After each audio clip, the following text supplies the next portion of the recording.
Friends இன்றைக்கி கேரட்டில் ஒரு கீர் செய்ய போகிறோம். டிஃப்ரெண்ட்டாக ஒரு கீரு. அதுக்கு 2 கேரட் எடுத்துருக்கேன். நீங்கள் டெல்லி கேரட் கூட எடுத்துக்கலாம். என்கிட்ட டெல்லி கேரட் இல்லாதெல்லாம் இந்த நார்மல் கேரட் எடுத்து தோலை சீவி நல்லா கழுவி சீவி வச்சுருக்கேன். அதுக்கப்புறம் அரிசி வந்து ஊற வச்சு வச்சுருக்கேன் 1 மணி நேரம். அது நீங்கள் பாஸ்மதி ரைஸாக இருந்தாலும் சரி, இல்லை பச்சை அரிசியாக இருந்தாலும் சரி 1 மணி நேரம் நல்லா ஊற வச்சு எடுத்து வச்சுக்கலாம். அப்புறம் ஒரு 10லேருந்து 15 முந்திரியையும் சுடு தண்ணியில் போட்டு ஊற வச்சு வச்சுருக்கேன்.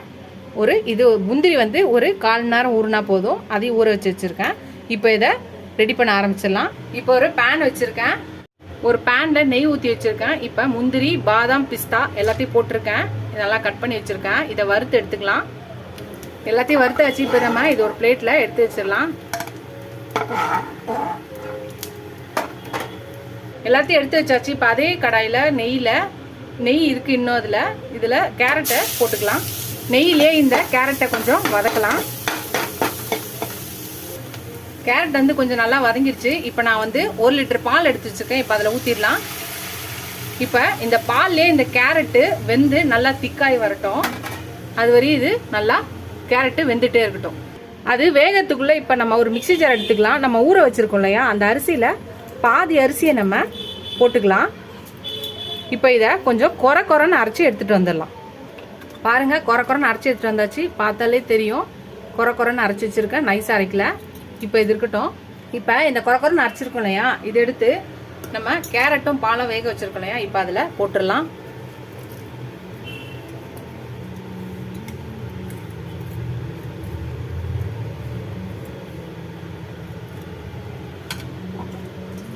இப்போ இதை கொஞ்சம் கலக்கி விட்டுறலாம். இது வெந்துட்டே இருக்கட்டும். இப்போ திருப்பியே நம்ம மீதி எடுத்து வச்சிருக்க அரிசி இருக்கு இல்லையா, அதை போட்டுடலாம் மிக்ஸி ஜாரில். இப்போ நம்ம முந்திரி ஊற வச்சிருக்கோம் இல்லையா, இப்போ இதையும் இதில் ஊற்றிடலாம். இப்போ இதை நல்லா பேஸ்ட்டாக அரைச்சி எடுத்துகிட்டு வந்துடலாம். குறைன்னு அரைக்கூடாது. நல்லா பேஸ்ட்டாக அரைச்சி எடுத்துகிட்டு வந்துடலாம். நல்லா பேஸ்ட்டாக அரைச்சி எடுத்துகிட்டு வந்தாச்சு. நம்ம அரைச்சி வச்சுருக்க அரிசியும் முந்திரி பேஸ்ட்டை ஊற்றிடலாம். இப்போ இதை நல்லா கலக்கிக்கலாம். நம்ம அரிசி அரைச்சி ஊற்றிருக்கோம், முந்திரியும் அரிசியும். ஸோ அதனால் திக்காயிடும். அதனால் கொஞ்சம் கலக்கி விட்டுட்டே இருக்கலாம். இது இப்போ இந்த இடத்துல ஒரு 3/4 கப்பு சர்க்கரை போட்டுக்கலாம்.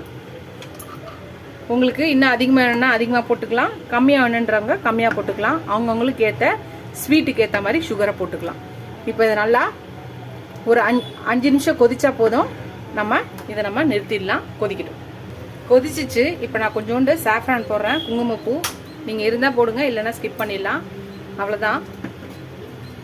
நம்ம அரைச்சி வச்சுருக்க நட்ஸு, முந்திரி, பாதாம், பிஸ்தா எல்லாத்தையும் போட்டுக்கலாம். அவ்வளோதான். அடுப்பை நிறுத்திட்டு இறக்கிடலாம். சர்வ் பண்ண வேண்டியதான். அவ்வளோதான். நம்ம சர்வ் பண்ண வேண்டியதான். கொஞ்சோண்டு மேலேயே முந்திரி, பாதாம், பிஸ்தா எல்லாத்தையும் போட்டுட்டு நீங்களே இந்த கேரட் கீரை ட்ரை பண்ணி பார்த்துட்டு எப்படி இருக்குன்னு சொல்லுங்கள். ஃபஸ்ட் டைம் என் சேனலை பார்க்கணும், சப்ஸ்கிரைப் பண்ணிட்டு பாருங்கள். ஃபுல் வீடியோ பாருங்கள். உங்கள் ஃப்ரெண்ட்ஸ்க்கு இந்த சேனலை ஷேர் பண்ணி சப்ஸ்கிரைப் பண்ண சொல்லுங்கள். Keep supporting my channel, keep வாட்சிங் மை ஃபுல் வீடியோஸ். நீங்கள் எவ்வளோ சப்ஸ்கிரைப் பண்ணி லைக் பண்ணி கமெண்ட் பண்ணுறீங்களோ அவ்வளோக்கு என்கரேஜிங்காக இருக்கும், சப்போர்ட்டிங்காக இருக்கும். புது ரெசிபிஸ் போட எனக்கு ரொம்ப ஹெல்ப்ஃபுல்லாக இருக்கும். எனக்கு என் சேனலுக்கு சப்போர்ட் பண்ணிங்கன்னு நினைக்கிறேன். எல்லா வீடியோஸை பாருங்கள், ஃபுல் வீடியோஸை பாருங்கள். ஸ்கிப் பண்ணாமல் பாருங்கள் ஃப்ரெண்ட்ஸ். இது ஒரு அடுத்த வீடியோவில் பார்க்கலாம். Tata, bye bye friends.